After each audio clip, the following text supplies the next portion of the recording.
আসসালামু আলাইকুম, কেমন আছেন সবাই? বিম মাছ দিয়ে আলু দিয়ে ঝোল করতেছি। আজকের রেসিপি, পেঁয়াজ তেল দিলাম, তারপরে পেঁয়াজ কুচি গিলে দিয়ে দিলাম, একটু পেঁয়াজ কুচি রসুন কুচি দিয়ে লাড়াচাড়া দিলাম, দিয়ে একটু পরে ফিরে আসতেছি যে পেঁয়াজগুলো একটু ব্রাউন কালার হয়ে গেছে। এখন আমি মশলাগুলো দিয়ে দিব, জিরার ফাঁকি, হলুদের ফাঁকি, মরিচের ফাঁকি,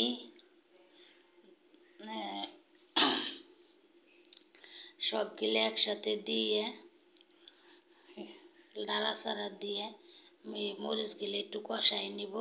তারপর কষানোর পরে একটু লবণ দিলাম, দিয়ে ভালো করে মশলাগুলো কষাইয়া মাছগুলো দিয়ে দিব,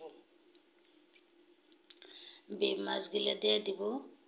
মাছগুলোরে ভালো করে লাইরে চাইরে একসাথ করে মিশাইয়া একটু মিশাই ভালো করে, তারপরে কিছুক্ষণ পর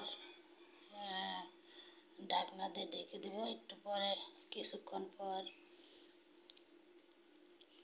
আবার আসলাম ফিরে, মাছগুলো দেখেন কষানো হয়ে গেছে, খুব সুন্দর। মাছগুলো উঠায় রেখে দিছি, এখন আলুগুলো দিয়ে দিলাম, দিয়ে আলুগুলোরে ভালো করে কষাইয়া সবগুলো আলু দিয়ে দিলাম। বিম মাছ দিয়ে আলু দিয়ে অনেক মজা হয় বোনা করলে। আমরা মাঝে মধ্যে বিম মাছ দিয়ে আলু দিয়ে করি।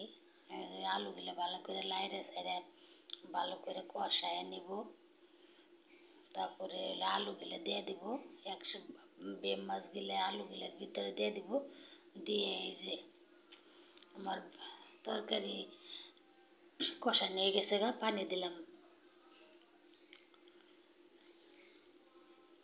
পানি দিয়ে একটু লাড়াচাড়া দিলাম। আসলে এইভাবে রান্না করলে খুব টেস্ট হয় বিম মাছ। আপনারা কেমনি রাঁধেন সবাই কমেন্ট করে জানাবেন। এই দেখেন আমার বিম মাছগুলো কি সুন্দর রান্না হয়েছে, কালারটাও কি সুন্দর আসছে।